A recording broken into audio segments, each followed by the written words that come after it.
What happens when a queen's private soul is at war with her public duty? When the faith that is supposed to guide her becomes the very thing that could destroy her kingdom. How does a ruler navigate the demands of God when they conflict with the demands of her people? For some of history's most powerful women, religion was not a comfort. It was a battlefield, it was a political tool, a source of personal torment, a reason for rebellion, and sometimes the justification for acts that would define their reigns for centuries. Their stories are not simple tales of devotion. They are complex accounts of doubt, calculation, and the heavy weight of a crown.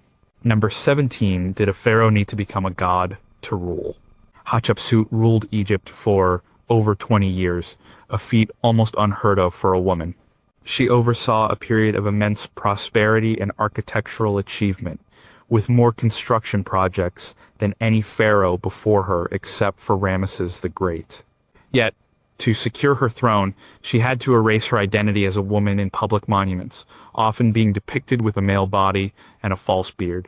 Her magnificent mortuary temple at Deir el-Bahri was intentionally vandalized by her successor, Thutmose III, in an attempt to erase her from history. Hatshepsut's problem was simple. She was a woman.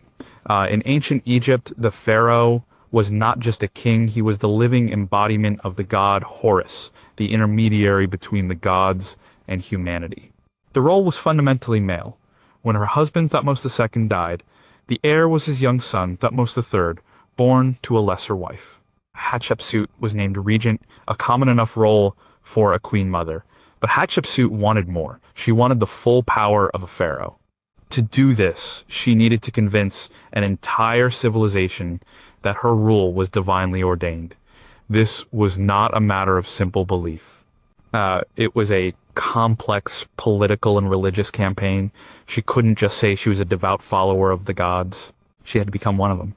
So, she and her supporters crafted a new narrative. They promoted the story of her divine birth. The official story, carved into the walls of her temple, was that the god Amun-Ra himself had taken the form of her father, Thutmose I, to conceive her. This story made her the direct daughter of the most powerful god in the Egyptian pantheon. It was a brilliant move. It bypassed the issue of her gender by giving her a claim to the throne that was stronger than any man's. She wasn't just the wife of a pharaoh or the regent for one.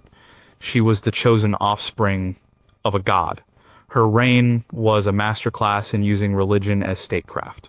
She poured enormous resources into religious projects. She restored temples that had been neglected. She launched a famous expedition to the land of Punt, which was framed not as a trade mission, but as a holy journey to the land of the gods. The treasures brought back, like incense trees, were presented as offerings that pleased Amun-Ra, further cementing his favor for her. She was constantly linking her actions to the will of the gods.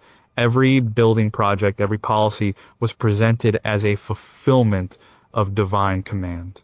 But was this her personal faith? It is almost impossible to know. She was a product of her time, and the Egyptian worldview was deeply intertwined with its pantheon.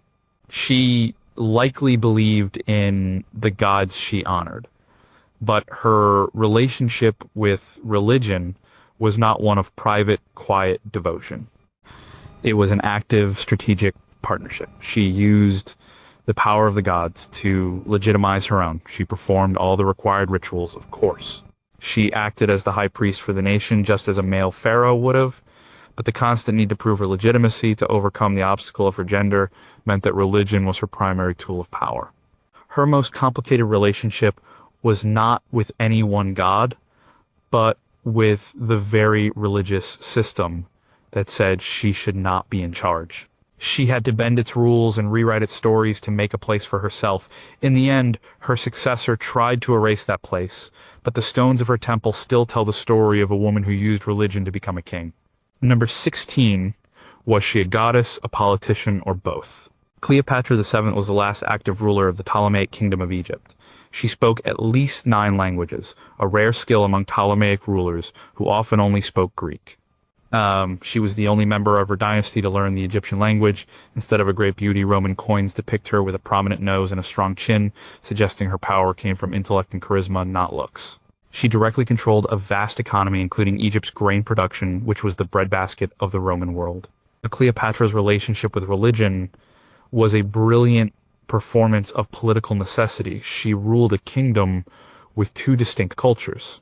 There were the Greek Macedonians, who were the ruling class, and the native Egyptians, who were the vast majority of the population.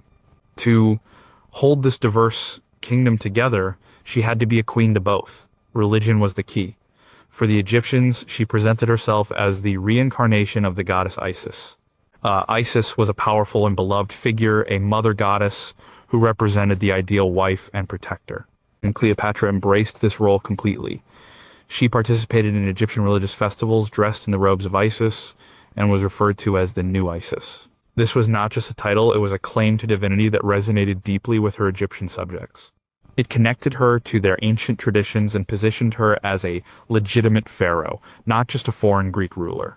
By embodying Isis, she promised stability, fertility, and protection for the land of the Nile. For the Romans, this was a different story. To powerful men like Julius Caesar and Mark Antony, she presented a more Hellenistic or Greek version of her divinity. She linked herself to Aphrodite, the Greek goddess of love, a clever nod to her personal relationships with these Roman leaders. This dual identity was a delicate balancing act. She was using different religious traditions to appeal to different audiences, all to secure her own power and the independence of Egypt. Her personal beliefs are a mystery. As a highly educated woman steeped in Greek philosophy and science, she may have been privately skeptical, but in public she was a master of religious theater. When she met Mark Antony for the first time at Tarsus, she arrived on a magnificent barge dressed as Aphrodite, surrounded by attendants. The display was so stunning that it cemented her image in the Roman imagination. She was not just a queen. She was an exotic, divine figure from the East. This use of religion, however, had a downside. In Rome, her political rival Octavian used her association with Egyptian gods against her. He portrayed her as a dangerous, decadent foreign sorceress who was corrupting Roman leaders. The Roman propaganda machine painted her worship of animal-headed gods as bizarre and barbaric, in contrast to the supposedly more civilized Roman pantheon. Her religious identity, so useful in Egypt, was turned into a weapon against her in the Roman civil wars. In the end, the very thing she used to build her power was also used to tear it down. She wasn't just defeated politically, she was defeated culturally, her faith portrayed as a threat to the Roman way of life. Number 15. Why would a queen give up a kingdom for her faith? Queen Christina of Sweden was one of the most educated women of her time. She rose at 4 a.m. to study, read philosophy in its original Greek and Latin, and corresponded with the great thinkers of the age like René Descartes. She was a master of politics, helping to negotiate the Peace of Westphalia, which ended the 30 Years' War. Yet, at the age of 28, she did something almost unthinkable. In 1654, she willingly abdicated her throne, one of the most powerful in Protestant Europe. The reason was religion. She wanted to become a Catholic. Christina's journey with religion was deeply personal and intellectual. She was raised to be the king of a staunchly Lutheran nation. Her father, Gustavus Adolphus, was a hero of the Protestant cause, a man who died in battle defending it. From childhood, Christina was groomed to be his successor in every way. She received a man's education, learned statecraft, and was expected to be the head of the Lutheran Church of Sweden. But she found Lutheranism unsatisfying, it was too austere, too rigid for her inquisitive and philosophical mind. She was drawn to the art, the history, and the intellectual traditions of Catholicism. She secretly began studying Catholic theology and started a clandestine correspondence with Jesuit scholars. This was incredibly dangerous. In Sweden at the time, converting to Catholicism was a crime punishable by exile and loss of all property.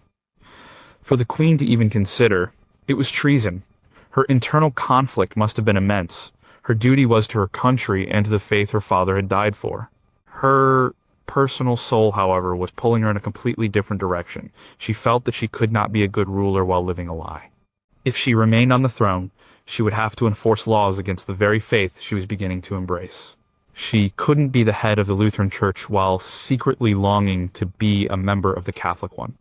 The decision to abdicate was shocking. It threw the Swedish court into chaos. No one could understand why their brilliant young queen would simply give up her power. She traveled across Europe in disguise, a queen without a kingdom, on her way to Rome. Her formal conversion to Catholicism in 1655 was a major event, a huge propaganda victory for the Catholic Church during the turbulent era of the Counter-Reformation. But her new life was not simple. The Pope and the cardinals who welcomed her to Rome expected a pious, compliant convert. They got Christina. She was still fiercely independent, intellectually curious, and politically ambitious. She created a social and intellectual hub in her Roman palace, but she chafed under the restrictions placed on her as a woman and as a convert. She even became involved in political schemes, attempting to become the Queen of Naples at one point. Her relationship with the church she had sacrificed everything for was often stormy. She argued with popes and questioned doctrines. She had given up a throne for her faith, but she refused to give up her mind. Her life is a powerful story of someone who chose personal spiritual conviction over inherited power, only to find that the new life she chose came with its own set of complications. Number 14 was a queen's piety and act of defiance. Catherine of Aragon was Queen of England for 24 years, longer than any of Henry V's other wives. She was a skilled military leader, acting as regent in 1513 while Henry was campaigning in France.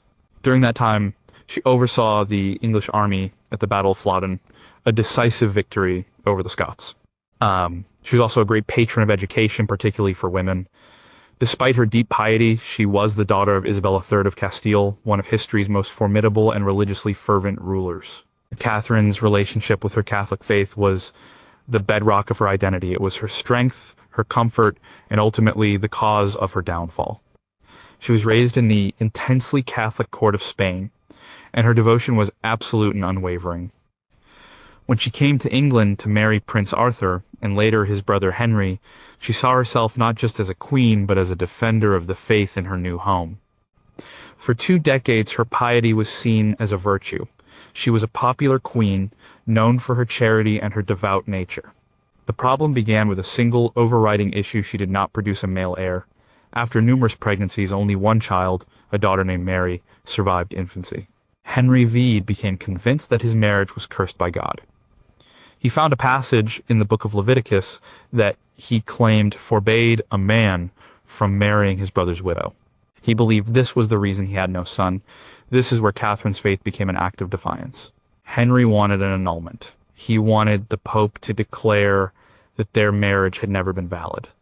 This would have allowed him to marry Anne Boleyn, and he hoped have a son.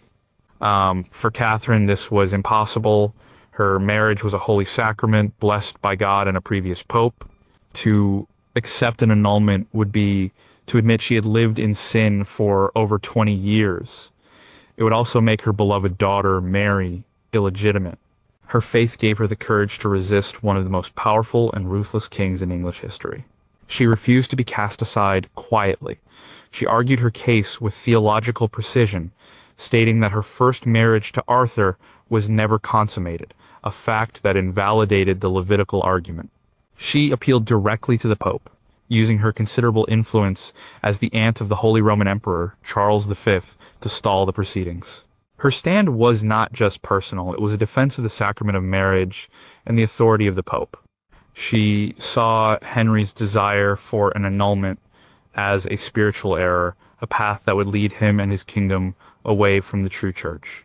She was right. When the Pope, under pressure from Catherine's nephew, refused to grant the annulment, Henry took a drastic step.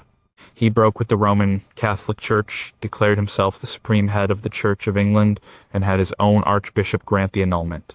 Catherine was stripped of her title, separated from her daughter, and exiled from court, yet she never accepted her new status. To her dying day, she signed her letters as Catherine the Queen. Her faith was all she had left, and it was the one thing Henry could not take from her. Her relationship with religion was not complicated by doubt, but by the collision of her unshakable belief with the political ambitions of her husband. Her piety was not a quiet, internal matter. It became a public, political stance that inadvertently triggered the English Reformation. Number 13, how does a Lutheran princess become the head of the Orthodox Church? And Catherine the Great ruled Russia for 34 years, expanding its territory more than any other ruler since Ivan the Terrible. She came to power after overthrowing her own husband, Peter III, in a coup. She was a prolific writer and corresponded with Enlightenment thinkers like Voltaire and Diderot, earning a reputation as an enlightened despot. Despite being a German who never fully lost her accent, she is remembered as one of Russia's greatest rulers. Catherine's relationship with religion was a masterpiece of political pragmatism. She was born Sophie of Anhalt-Zerbst, a minor German princess raised in the Lutheran faith. To marry the heir to the Russian throne, she had to make a choice. She had to convert to Russian Orthodoxy. For many foreign brides, this was a political formality. For the young Sophie, it was a task she undertook with incredible seriousness. She threw herself into learning the Russian language and the customs of the Orthodox Church. She studied the Catechism with a dedication that impressed her tutors and the Empress Elizabeth. The story goes that she would get up in the night to practice her Russian, catching a severe illness from the cold. This dedication was not necessarily born of deep spiritual conversion, but of a brilliant political mind. She understood that to rule Russia, she had to be Russian, and to be Russian, she had to be Orthodox. And her conversion, where she took the name Catherine, was a public declaration of her new identity. Once she became empress, Catherine skillfully used the church to bolster her rule. She presented herself as a devout Orthodox believer and a protector of the faith. She went on pilgrimages, attended long church services, and funded the construction of new churches. This public piety helped to legitimize her reign, especially since she had taken the throne through a coup. She needed the blessing of the church, and she made sure she got it. But privately, Catherine was a woman of the Enlightenment. She read the works of philosophers who were deeply skeptical of organized religion. She believed in reason, science, and tolerance. This created a fascinating duality. In her personal letters, she could be witty and cynical about religious dogma. In her public life, she was the picture of orthodoxy. This led to some seemingly contradictory policies. In 1764, early in her reign, she secularized the vast lands owned by the church. This move transferred immense wealth and power from the church to the state, essentially making the clergy state employees. It was a bold move that strengthened her control over the country. At the same time, she positioned herself as a defender of Christians in the Ottoman Empire and expanded her empire under the banner of protecting Orthodox believers. She was both weakening the church's domestic power and using orthodoxy as a tool for her foreign policy. She was also surprisingly tolerant for her time, allowing Muslims and even Jesuits to practice their faiths within her empire as long as they were loyal to her state. Her relationship with religion was not about personal salvation, it was about power. She adopted a faith to gain a throne, controlled it to consolidate her power, and used it to expand her empire, all while privately holding the more skeptical views of her intellectual peers. Number 12. Can a queen be too Catholic for her own good? Maria Theresa ruled the Habsburg lands for 40 years. She was the only female ruler in the 650-year history of the dynasty. She had 16 children, including 2 future emperors and the future Queen of France, Marie Antoinette. Although she was a powerful ruler in an age of enlightenment, she personally banned the works of writers like Voltaire and Rousseau from her lands. She also famously established a chastity commission to police public morals. Maria Theresa's faith was the core of her being. She was a devout and uncompromising Catholic. Her day was structured around prayer and religious observance. She saw her role as a ruler not just as a political duty, but as a divine calling from God. This deep personal piety guided all her decisions, for better and for worse. Her relationship with religion became complicated because she ruled over a vast and diverse empire. The Habsburg lands included Austrians, Hungarians, Czechs, and many other groups. While Catholicism was the state religion, there were also large populations of Protestants and Jews. Maria Theresa's personal intolerance for these groups often clashed with the practical needs of governing a multi-ethnic state. She believed it was her duty to protect the souls of her subjects by ensuring they followed the true faith. This led to harsh policies. She actively persecuted Protestants, sometimes forcing them to relocate to remote parts of the empire, like Transylvania. Her views on Jewish people were particularly severe. She forced them to live in ghettos, wear identifying yellow badges, and pay special taxes. In 1744, she even ordered the expulsion of all Jews from Prague, a decision so economically damaging that she was eventually forced to relent under pressure from other European powers and her own advisors. This is where the complication lies. Her advisors and later her son and co-ruler Joseph II were influenced by Enlightenment ideas of tolerance and pragmatism. They argued that these intolerant policies were hurting the state. They weakened the economy, caused social unrest, and made the empire look backwards compared to rivals like Prussia. Maria Theresa was caught between her deeply held religious convictions and the demands of modern statecraft. She genuinely believed she was doing God's work. She felt that allowing heresy and other faiths to flourish would invite divine punishment upon her lands. She would write about her anguish over these decisions, torn between what she saw as her spiritual duty and the political advice she was receiving. For example, she fiercely resisted any move towards religious tolerance proposed by her son Joseph. She saw his Enlightenment ideas not just as a political disagreement, but as a danger to his immortal soul. Her reign was a constant negotiation between her medieval Catholic piety and the emerging modern world.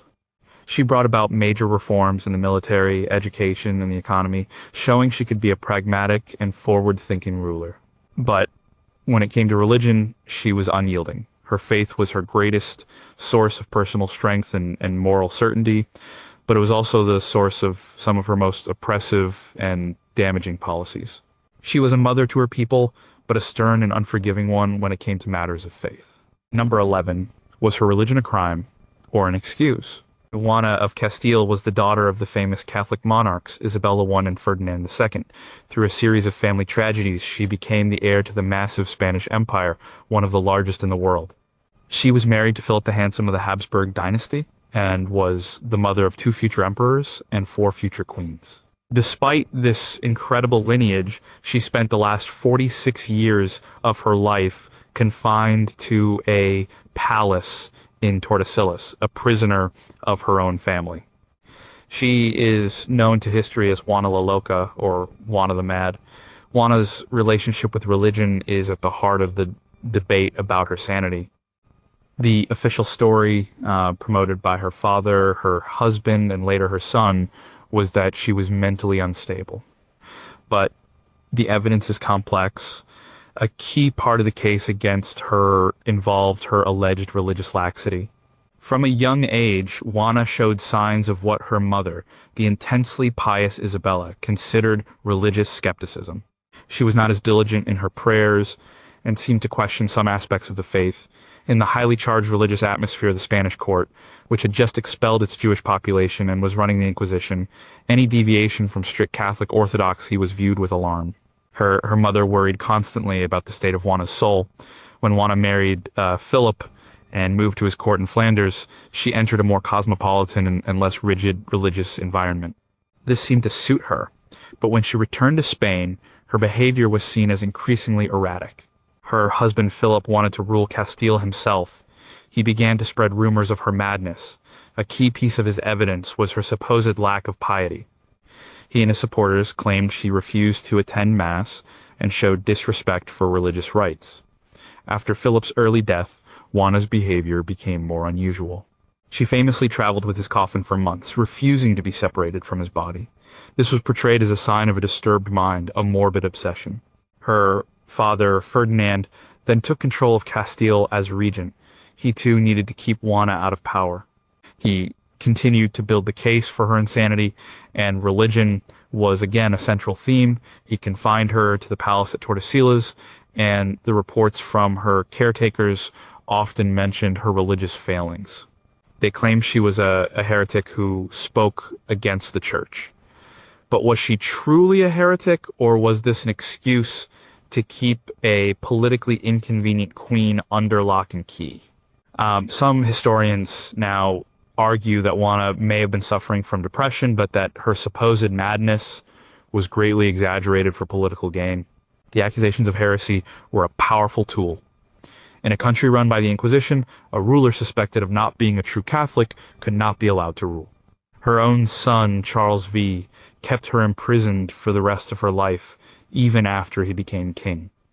He needed her on his side to be the legitimate ruler, but he could not afford to let her wield any actual power. Her story is a tragic one. She was a highly intelligent and passionate woman who was trapped by the men in her life.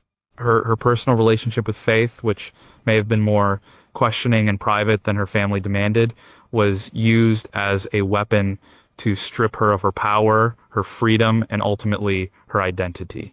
We may never know the true state of her mind or her soul, but it is clear that in her world, being anything less than perfectly and publicly devout was a dangerous thing for a queen to be.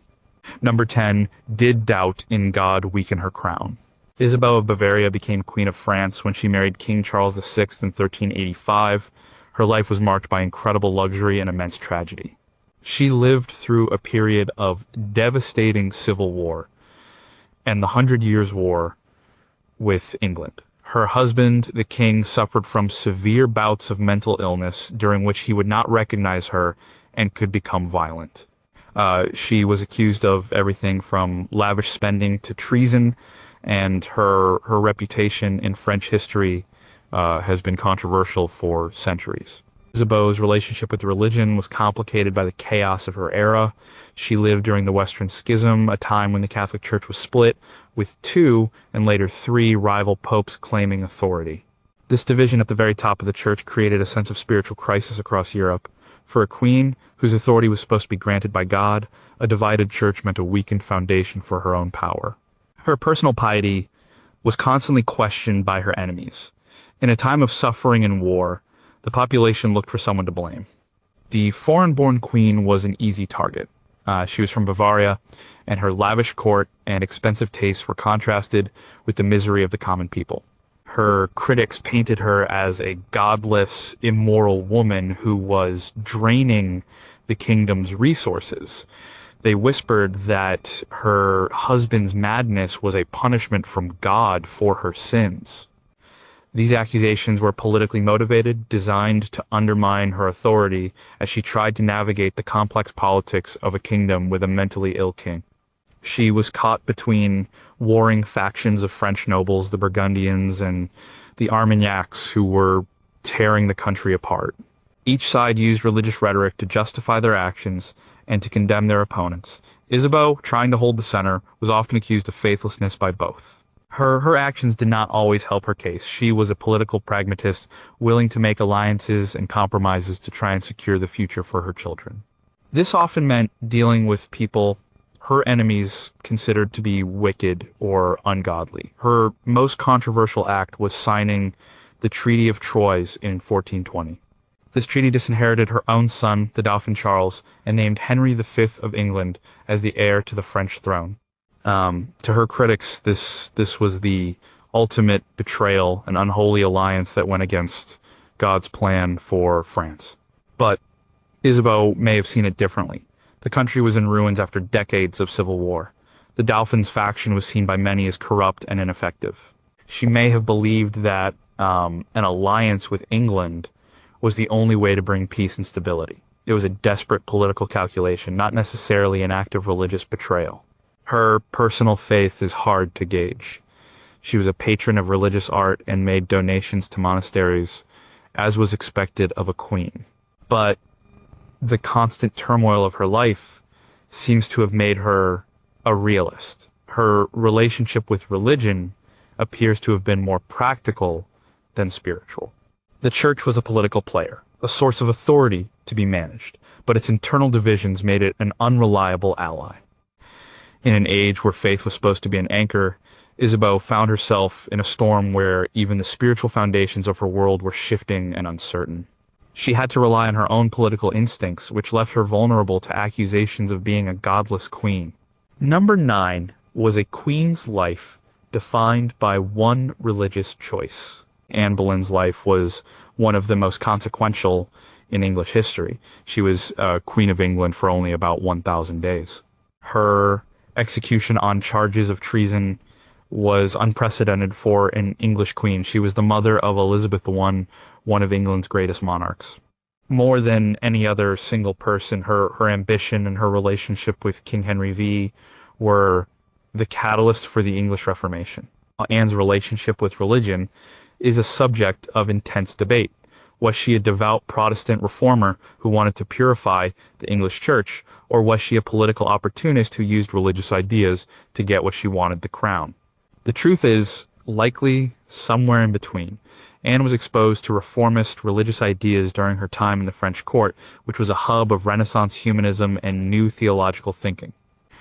When she returned to England, she brought these ideas with her. She owned a copy of William Tyndale's English translation of the New Testament, a book that was banned as heretical. She and Henry V read it together. She seemed to have a genuine interest in the idea that the Bible, not the Pope, should be the ultimate source of religious authority. This belief was, of course, incredibly convenient. The Pope was the main obstacle, standing between her and Henry. He refused to grant the annulment Henry needed to end his marriage to Catherine of Aragon. Anne and a circle of reform-minded advisors around her helped convince Henry that he didn't need the Pope's permission. They argued that as king, he was God's chosen ruler for England and should be the head of his own church. This argument appealed to Henry's ego and his desire for a male heir. During her brief time as queen, Anne actively promoted reformers. She appointed several reformist bishops and chaplains. She encouraged the distribution of English Bibles. She seemed to be pushing the new Church of England in a more Protestant direction. This made her powerful enemies. The old conservative Catholic faction at court, led by men like Thomas More and Bishop John Fisher, despised her. They saw her as a heretic who had bewitched the king and torn the kingdom away from the true faith. The common people, many of whom were still loyal to Catherine of Aragon and the old religion, often viewed her with suspicion. But was this all from genuine conviction? It is hard to say. Anne was fiercely intelligent and ambitious. She saw a path to the throne, and religious reform was the vehicle to get her there. Her personal piety was certainly different from Catherine of Aragon's traditional Catholicism. It was more personal, more focused on scripture, but her actions were always tied to her political goals. The tragic irony is that the same religious system she helped create was used to destroy her. When she also failed to produce a male heir, and Henry's eye wandered to Jane Seymour, her enemies at court saw their chance. The charges brought against her were flimsy, but they were framed within the context of her being a wicked, bewitching woman. Her fall was as swift as her rise. The break with Rome, which she had championed, meant there was no higher religious authority to appeal to. When Henry was the supreme head of the church, and his will was absolute, her relationship with religion was a high-stakes gamble. She used reformist ideas to become queen, but in doing so, she helped create a church and a state where her own life depended entirely on the whims of the king she had helped empower. Number 8. How could a queen of peace lead a crusade? Eleanor of Aquitaine was one of the most powerful women of the High Middle Ages. She was Duchess of Aquitaine in her own right, a vast and wealthy territory. She was queen of 2 different kingdoms, first France and then England. She was the mother of 2 English kings, Richard the Lionheart and John. She lived for 82 years, an extraordinary lifespan for the 12th century, and was politically active for almost all of them. Eleanor's relationship with religion was as dramatic and unconventional as the rest of her life. She was raised in the sophisticated court of Aquitaine, a center of art and culture where the rules of the church were sometimes viewed with a more flexible attitude. She was pious, as was expected of any noblewoman, but her faith was always intertwined with her ambitions and her desires. The most famous example of this was her participation in the Second Crusade. In 1147, she accompanied her first husband, King Louis VII of France, on the Holy Expedition to the Near East. It was highly unusual for a queen to go on crusade. She didn't just go as a companion, she brought her own vassals from Aquitaine with her. Her presence caused a scandal. Rumors flew about her behavior, including a supposed affair with her own uncle Raymond of Antioch. These rumors, true or not, highlight the tension between her role as a pious queen and her identity as a powerful independent duchess. The crusade itself was a military disaster, and many in France blamed its failure on the presence of Eleanor and the other women, suggesting their sins had brought God's displeasure. Her relationship with the church became even more complicated during her marriage to Louis. They were a poor match. He was monkish and devout. She was worldly and spirited. Crucially, they had only produced 2 daughters. Eleanor wanted an end to the marriage. The church, however, did not permit divorce. An annulment was possible, but only on specific grounds. Eleanor found one. She and Louis were third cousins, once removed, which was within the prohibited degrees of consanguinity. In 1152, the church granted the annulment based on this technicality. It was a clear case of using religious law to achieve a personal and political goal. Just weeks later, she married Henry Plantagenet, who soon became King Henry II of England. This marriage created a massive empire and shifted the balance of power in Europe. But her relationship with religion continued to be stormy. She clashed with her second husband, and he eventually imprisoned her for 15 years. During her imprisonment, her faith may have deepened, but it never made her passive. Later in life, after Henry's death, she became a powerful force as Queen Mother, ruling England while her son Richard the Lionheart was away on the Third Crusade. In her old age, she retired to the Abbey of Fontevraud. This was a common end for a noblewoman, but Fontevraud was a unique institution. It was a double monastery housing both monks and nuns, and it was ruled by an abbess. For a woman like Eleanor, who had fought for power in a man's world her entire life, choosing a religious house run by a woman was a fitting final act. Her life shows a constant negotiation with the church. She used it when it served her, defied it when it stood in her way, and ultimately found a form of refuge within it that still honored her lifelong belief in female authority.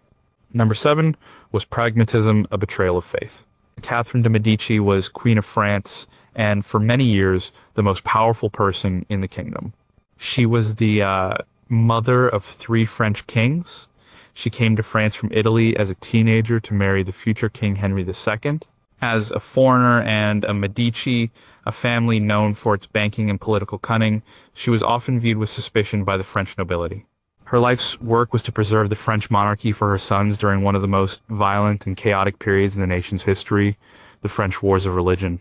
Catherine's relationship with religion was defined by one overriding goal: the survival of the state and the Valois dynasty.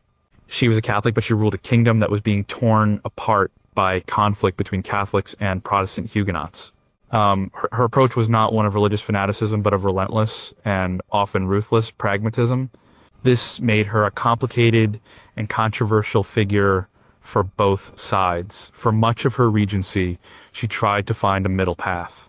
She attempted to broker peace and promote a degree of religious tolerance. In 1562, she issued the Edict of Saint-Germain, which granted the Huguenots the right to worship publicly outside of towns and privately within them. This was a remarkable act of moderation in a deeply intolerant age. For hardline Catholics, this was an unacceptable compromise with heresy. They saw her as weak and possibly even a secret sympathizer with the Protestants. For the Huguenots, her attempts at peace were never fully trusted. They saw her as a manipulative Italian, a follower of Machiavelli who would do anything to maintain power. Their suspicions were not entirely unfounded. When her policies of moderation failed and the wars continued, her methods shifted.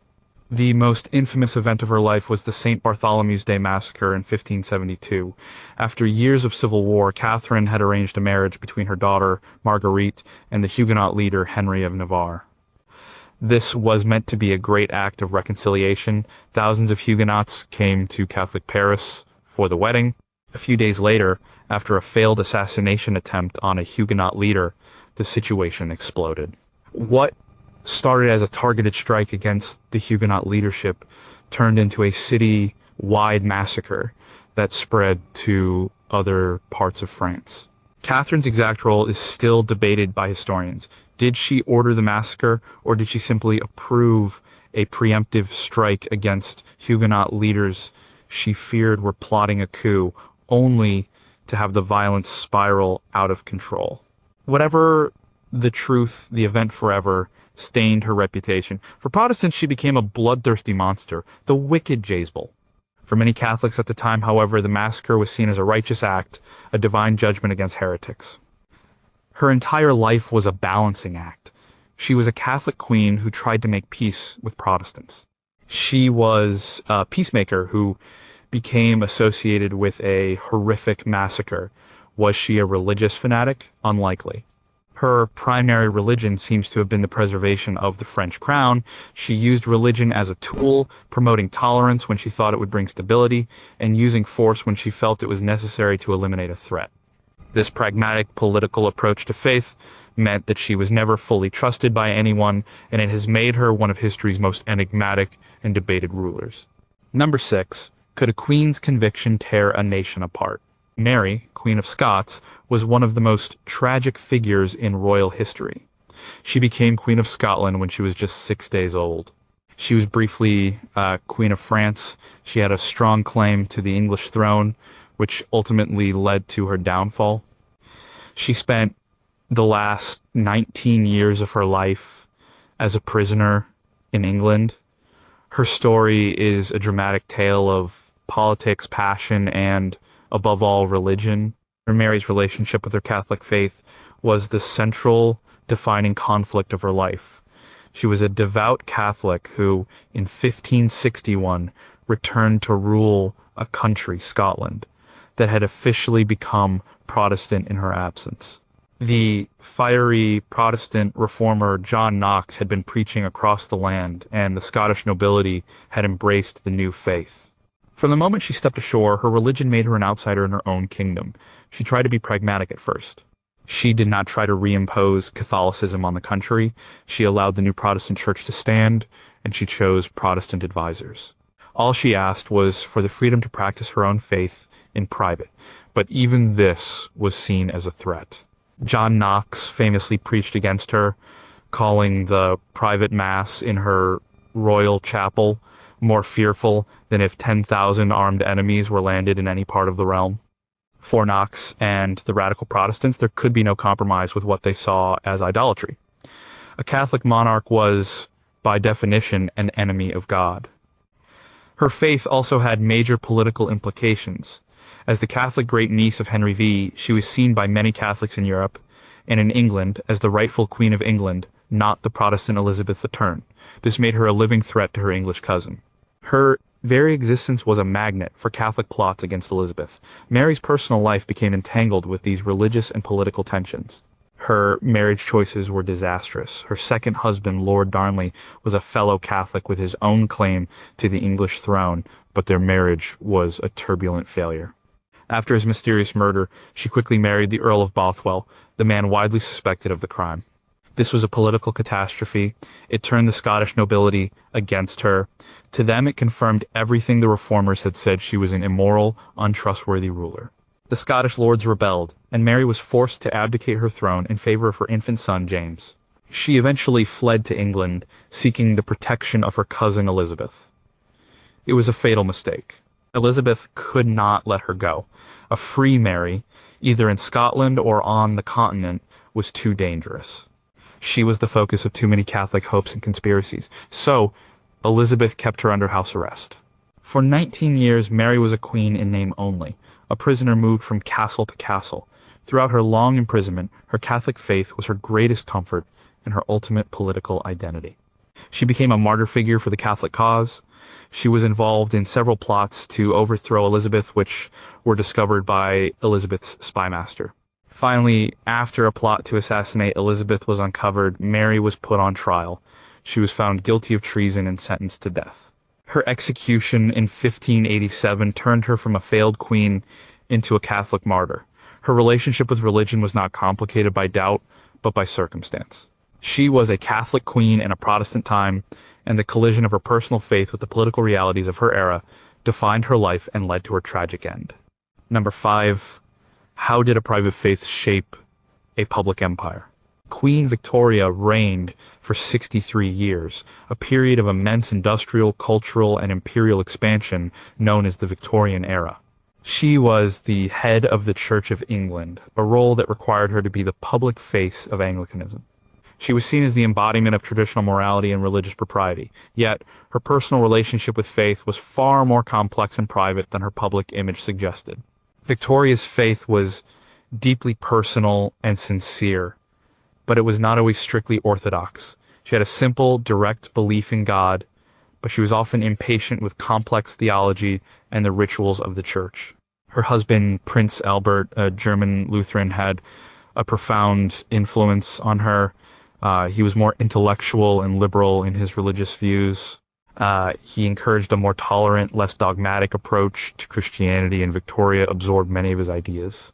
This created a tension between her role as the head of a specific national church and her own more ecumenical feelings. She was suspicious of the High Church, or Anglo-Catholic movement that was gaining traction within the Church of England, seeing its focus on ritual and ceremony as too close to Catholicism. On the other hand, she found the Low Church evangelicals to be too rigid and judgmental. Her favorite place to worship was Crathie Kirk, the small parish church near her beloved Balmoral Castle in Scotland. She felt more at home in the simple, unadorned services of the Presbyterian Church of Scotland than in the more formal rites of the Church of England. This was highly unusual for an English monarch. Her preference for the Scottish Church showed her personal faith was more about direct, unpretentious communication with God than about following the strictures of the institution she was supposed to lead. The greatest crisis of her faith came in 1861 with the death of Prince Albert. She was devastated, her grief was overwhelming, and lasted for the rest of her life. In the aftermath, she found little comfort in traditional Christian doctrines about death and the afterlife. She turned instead towards a more spiritualist, inflected belief system. She became convinced that Albert's spirit was still with her, guiding and watching over her.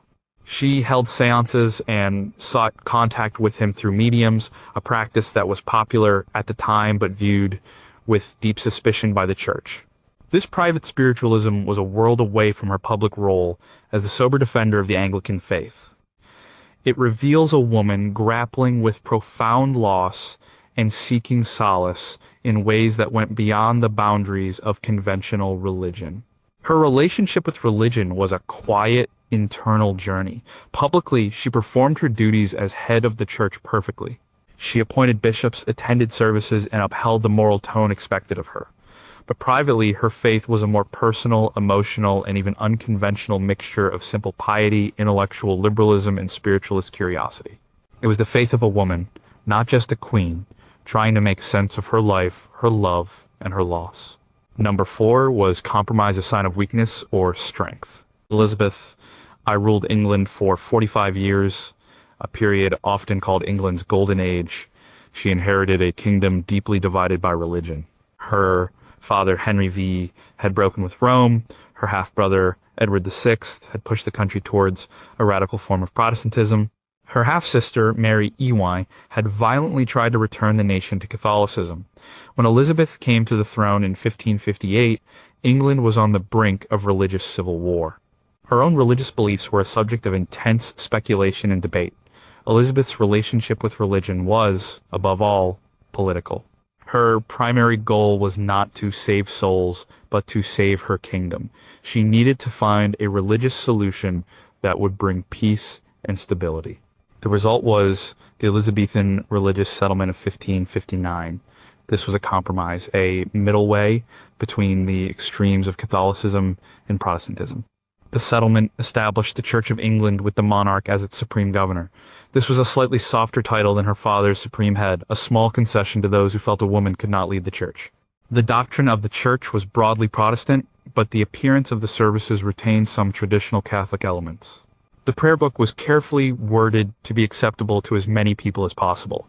Bishops and an episcopal structure were kept, which pleased the more traditional-minded, but the theology was fundamentally reformed. This compromise satisfied no one completely. Radical Protestants, who came to be known as Puritans, felt the settlement was a popish betrayal of the true faith. They wanted to strip away all remnants of Catholicism from the church. Devout Catholics, on the other hand, could not accept the Queen as the head of the church or the Protestant doctrines. They saw the settlement as heresy. What were Elizabeth's own beliefs? This is a question historians have argued about for centuries. She was raised a Protestant and was clearly not a Catholic, but she was not a religious radical either. She seemed to dislike long, fiery sermons. She appreciated some ceremony and music in church services. She famously said that she had no desire to make windows into men's souls. This suggests that as long as her subjects were outwardly loyal and conformed to her church, she was not overly concerned with their private beliefs. This pragmatic approach was a constant balancing act. For much of her reign, she resisted calls from her more radical advisors to crack down harshly on Catholics. But when Catholics, sometimes with the support of foreign powers like Spain, plotted to overthrow her and replace her with her Catholic cousin Mary, Queen of Scots, she had to act.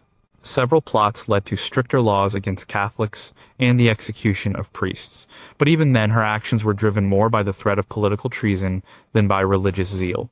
Her complicated relationship with religion was the key to her success. By refusing to be a religious fanatic, she saved England from the kinds of bloody religious wars that were tearing apart countries like France. Her middle way was not a perfect solution, but it was a political masterstroke. It created a national church that, while not loved by all, could be accepted by most. Her faith was in England itself, and she used religion as a tool to ensure its survival and security. Her personal piety was kept private. Her public religion was a strategy for peace. Number 3, could a pious queen also be a ruthless politician? Isabella I of Castile is one of the most significant rulers in Spanish history. Along with her husband Ferdinand II of Aragon, she united Spain into a single kingdom. She funded the voyage of Christopher Columbus in 1492, which opened the way for the Spanish Empire in the Americas. She was a brilliant military and political leader who centralized power and laid the foundations for Spain's golden age. And she did it all, she believed, in the service of God. Isabella's relationship with her Catholic faith was absolute and all-encompassing. It was not just a part of her life, it was the driving force behind her every action. She was intensely, fervently devout.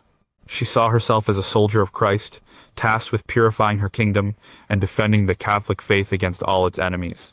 This fusion of religious zeal and political power made her a formidable and controversial figure. Her piety was not a quiet, contemplative faith. It was militant and active. 2 major events define her reign and her complex religious legacy. The first was the completion of the Reconquista in 1492. For centuries, Christian kingdoms in the Iberian Peninsula had been fighting to reclaim territory from the Muslim Moors. In 1492, Isabella and Ferdinand conquered Granada, the last Muslim stronghold. This was seen as a monumental victory for Christendom, and Isabella viewed it as the fulfillment of her divine mission. The second event happened that same year. Just months after the victory at Granada, Isabella and Ferdinand issued the Alhambra Decree. This ordered all Jews in Spain to either convert to Catholicism or leave the country within 4 months. They were not allowed to take gold, silver, or other valuables with them. It was a brutal act of religious cleansing. An estimated 100,000 to 200,000 Jews were forced into exile, a devastating loss of a vibrant and economically important community.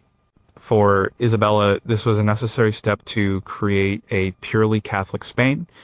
She believed that the presence of a Jewish community was a corrupting influence on the conversos, those who had converted to Christianity but were suspected of practicing their old faith in secret. To deal with the conversos, Isabella had earlier in 1478 sought permission from the Pope to establish the Spanish Inquisition. The Inquisition was a church court designed to enforce religious orthodoxy. Under the control of the Spanish crown, it became a powerful tool of state terror. It used secret testimony and harsh methods to root out heresy. Thousands were investigated, and many were punished in public ceremonies known as autos da fe. Here lies the complication. Was Isabella a saintly queen dedicated to God, or a ruthless fanatic who used religion to justify brutal policies? In her own mind, there was no contradiction. She believed she was saving souls. By forcing conversion and punishing heresy, she thought she was leading her people to salvation and purifying her kingdom in God's eyes. Her political goal of a unified, centralized Spain was inseparable from her religious goal of a uniformly Catholic Spain. Faith was not just a personal belief, it was the ultimate tool of state policy. Her relationship with religion was not complicated by doubt, but by the terrifying certainty that she was doing God's will, no matter the human cost. Number 2 was a queen's piety, her kingdom's poison. Mary, I was the first queen to rule England in her own right. Her short 5-year reign is one of the most notorious in English history. She is remembered by a single, grim nickname, Bloody Mary. This name is a direct result of her passionate, unwavering, and ultimately disastrous relationship with the Catholic faith. Her story is a tragedy of good intentions, leading to terrible outcomes. Mary's faith was forged in suffering. She was the beloved daughter of Henry V and Catherine of Aragon. Her childhood was happy and privileged, but it all fell apart when Henry sought to annul his marriage to her mother in order to marry Anne Boleyn. The break with Rome that followed was a profound trauma for Mary.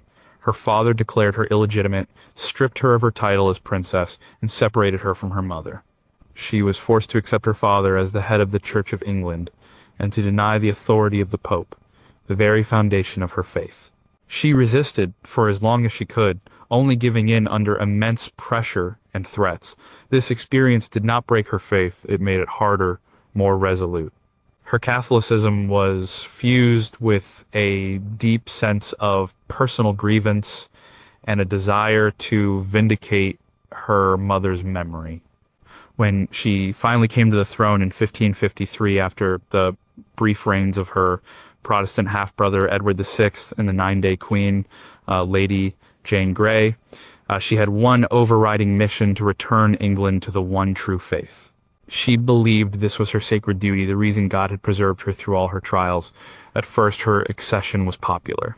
Many English people were tired of the religious turmoil and were loyal to the Tudor dynasty. Mary began her religious program cautiously, but her determination soon outpaced her political skill. Her first major misstep was her decision to marry Prince Philip of Spain, the son of the Holy Roman Emperor Charles V. Philip, was a powerful and devout Catholic, but to the English people he was a foreigner. The marriage was deeply unpopular, sparking fears that England would become a mere satellite of the powerful Spanish Empire. Then came the centerpiece of her policy, the restoration of the heresy laws. These laws made it a crime punishable by death to hold Protestant beliefs. Mary and her advisors believed that by making a few public examples of unrepentant Protestant leaders, the rest of the population would quickly return to the Catholic fold. They were catastrophically wrong. Beginning in 1555, the Marian persecutions began. Over the next 3 years, nearly 300 people, men and women, clergy and common folk, were burned at the stake for heresy.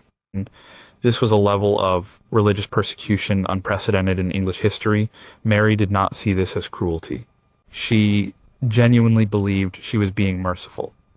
By executing the body, she thought she was saving the soul of the heretic and protecting her other subjects from being led astray. But the policy backfired terribly. The public burnings did not terrify people into submission. Instead, they created martyrs. The courage of those who went to their deaths for their faith was recorded in books like John Foxe's Book of Martyrs, which became a bestseller and a cornerstone of English Protestant identity for centuries. Instead of extinguishing Protestantism, Mary's policies gave it a moral power it had never had before. Her deep personal piety, born of her own suffering, ended up causing immense suffering to others and ultimately failed to achieve its goal. She died in 1558, a heartbroken woman who had failed to produce an heir and had failed to save her country's soul. Her attempt to restore Catholicism had only ensured that her Protestant half-sister Elizabeth would inherit a nation more fiercely anti-Catholic than ever before. Number 1, did a queen have to choose between her God and her child? Marie Antoinette is often remembered for her extravagance and the infamous, though likely apocryphal, quote, "Let them eat cake." She was the Austrian-born Queen of France, whose life ended at the guillotine during the French Revolution. Her relationship with religion is often overlooked, but it underwent a profound transformation, moving from the formal piety of a royal court to a deep, personal faith that sustained her in her final, terrifying days.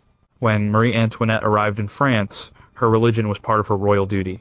As the future queen of a deeply Catholic nation, she was expected to attend Mass, support religious charities, and produce a Catholic heir. Her life at the court of Versailles was governed by elaborate rituals, both secular and religious. In this world, religion was often more about public performance than private conviction. She was criticized by some for being frivolous and not as outwardly devout as previous French queens. She preferred the private, informal life of her small palace, the Petit Trianon, to the stuffy formality of the main court. This was seen by some as a rejection of her public duties, including her religious ones. As the French Revolution began to gather storm, criticism against her intensified. She was portrayed in popular pamphlets as a godless, immoral foreigner who was corrupting the nation. Her lavish spending was contrasted with the poverty of the French people, and her Austrian origins were used to paint her as a spy and an enemy of France.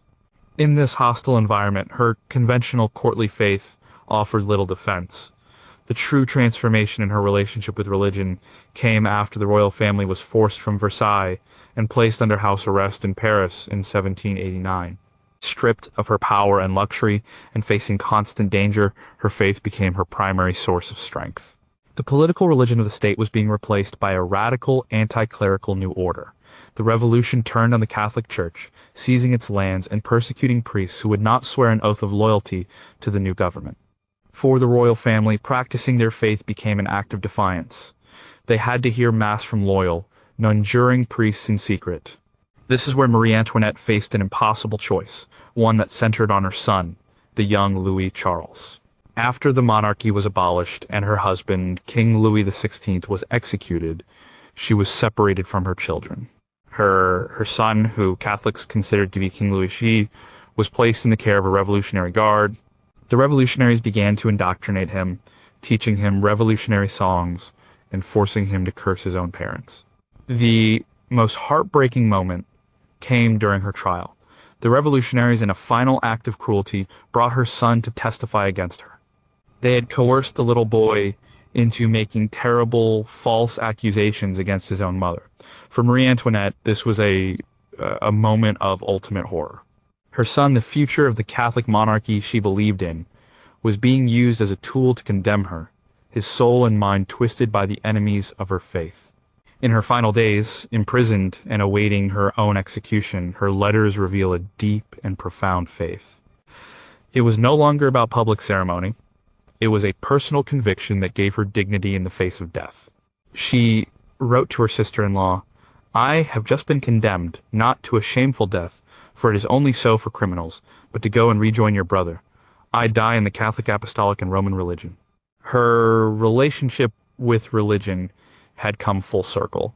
It began as a duty of her station, was challenged by a revolution that sought to destroy it, and in the end became her final refuge and the source of her courage. Her faith could not save her life, nor could it save her son, but it allowed her to face the end with a sense of peace that her worldly power had never provided.